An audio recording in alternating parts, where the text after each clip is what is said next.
Well, hello and welcome back to my blog. This one is called Running Away is Easy and it's blog number 79. Hopefully you're doing okay and you're treating yourself with the kindness that you deserve.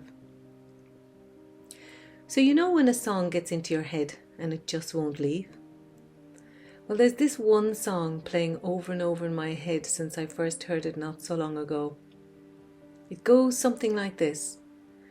Running away is easy. It's the living that's hard. The song is by a band called Bad Bad Not Good, and the song is Time Moves Slow. Check it out. I think you might enjoy it. I wasn't really thinking too deep about the meaning of the song, just singing it mindlessly to myself as I went about my business.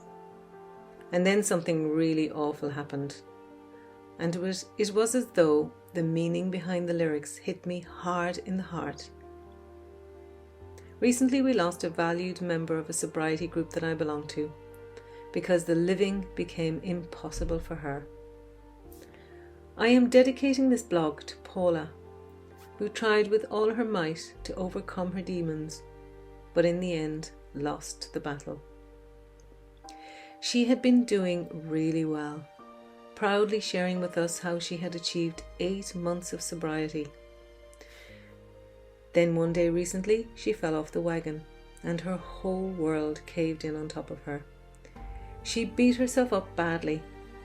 She wrote in our Facebook group how she hated herself for it. She hated herself so badly that her whole being was overtaken with immense pain. Pain that was just too much to bear. So she went on a massive binge that stripped her of all hope. I feel sick that I wasn't there for her.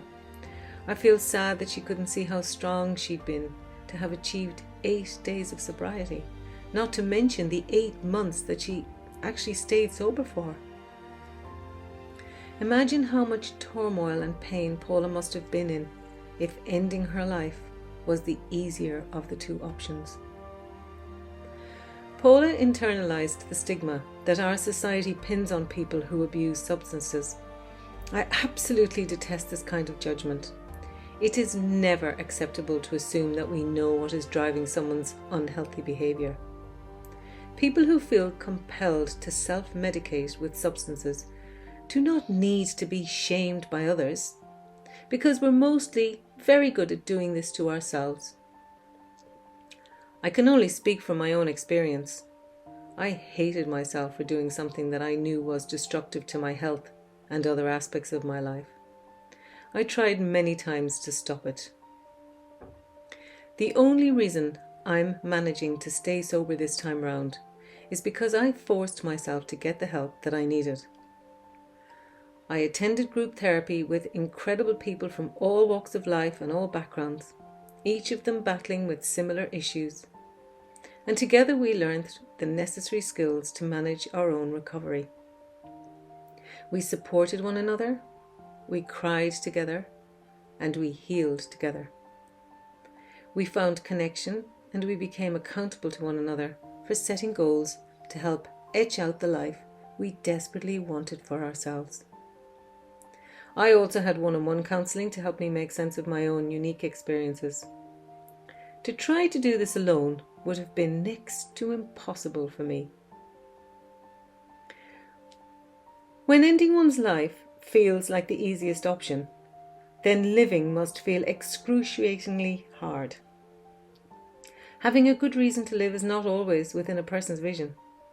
Sometimes, because of the darkness that sabotages a person's mental health, the only way out that they can see is further into the darkness. That little flicker of light that keeps many of us hanging on just isn't visible to them. And that's the illness. That's the heartbreaking sadness that causes a person to lose all hope. Add to this an excessive amount of a substance at a particular moment in time, then that darkness can consume the person even more. And that's what happened to Paula. Having seen the way Paula supported members of our online group, I believe that she would not have wanted her passing to be in vain, but instead want others to find the support they need to not fall so far into the darkness. Here's what I believe. Any number of sober days is significant. Even just one day of not doing what your body and mind in withdrawal is screaming at you to do is a massive achievement. It does not mean you're a failure if you miss a day or two or 1,000. Knowing that you can do it at all is something to hold on to. When the time is right, you will get to it. But know that when we embrace a sober life, we also embrace all the feelings that come with it. Some of them are hard, but they are part of life. Know that those feelings will get easier to manage in time, and time is a great healer. But also accept that a wound has to itch before it can heal. So be prepared to feel really uncomfortable sometimes. Do not do it alone. Seek out peers, people who understand. Face-to-face connection in the real world, as opposed to the virtual one, is definitely of more therapeutic benefit because of the sense of connection it gives us. But connecting through a virtual meeting app is also beneficial, one where you can see each other and connect with eyes, not just words. For God's sake, drop the shame. If only people knew the truth. There are thousands and thousands of people hiding their suffering from the world, self-medicating with all sorts of things in an attempt to get through their life. I receive so many emails from people who share their stories with me, stories of trying to kill the pain with substances, but ending up in even more pain than they ever were in to begin with. But it really doesn't have to be like that. The first step is finding the courage to say, I have a problem and I don't want to have it anymore. That is powerful. That is the key that opens the door to action. Taking action must involve getting help. When we are unwell, we need people to take care of us. That's a very basic human need, but it's one that has been beaten out of us by society. We are told to be strong, to pick ourselves up, to be grateful for what we have, blah, blah, blah. But it's not as simple as that, is it? No, it bloody well isn't. We need others to show us compassion when we have lost it for ourselves. We need someone who understands and who can see past the darkness of our soul and into the life force that is there within us. That life force is often dormant, numbed from years of self-medicating. But if prized out of us with the help of someone, it will be what brings us back to living to our full potential, instead of just surviving in an unhappy cycle of self-destructive thoughts, feelings, and behaviours. Being unwell is not something to be ashamed of. It is a normal response that the body and our mind has when life throws crap at us. While the substance we choose to abuse plays a big role in us becoming unwell, it is the reason for needing it in the first place that needs to be examined and understood in order that we can get well again. So in memory of Paula, I ask you to reach out if you are struggling, or reach out to someone who you think might be struggling, and see past the darkness into the potential that every human being has to live a meaningful and colourful life that will bring enough happiness to make the sadness worth it. Rest in peace, dear Paula.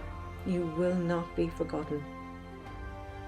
If anyone listening to this wants to get help and doesn't know where to start, then I strongly recommend Smart Recovery.